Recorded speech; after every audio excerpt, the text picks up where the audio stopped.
Kristu. But yanti yakhombisa ukuthi uNkulunkulu ubani and uNkulunkulu akafi, noNkulunkulu futhi akaphelelwa amandla. So thina amandla siwalanda phi? Sijahelana ukuya kulo uNkulunkulu yasolanda amandla. It is mainly because lo uNkulunkulu esimkholwayo, lo uNkulunkulu lo esinikele kangaka kuyena, uNkulunkulu ophilayo and uNkulunkulu ongafi.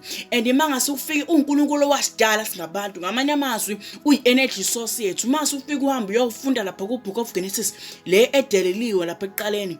The Book of Genesis ikhuluma ukuthi umuntu esedaliwe ese-creatiwe in structure, uNkulunkulu waphefumulela kuyena umuntu.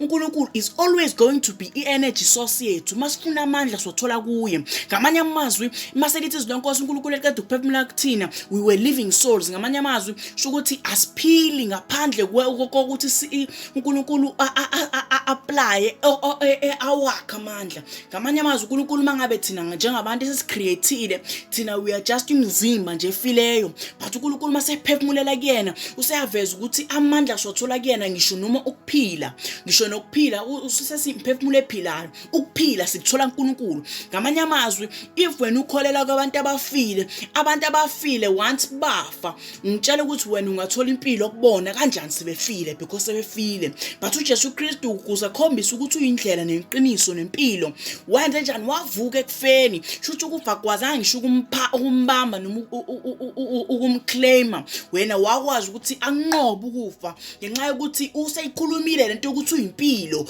But wena namhlanje ngitshela ukuthi mina ngikholele kumuntu ofile. Sho ukuthi ngamanye amazwi what you are telling me ukuthi mina ukuze ngithole yami impilo noma ukuze mina ngikwazi ukunqoba abathakathi njengoba usushilo, kumele ngihambe ngiye ekufeni. Lokho akungisondezeli ukufa. So this is what I'm trying to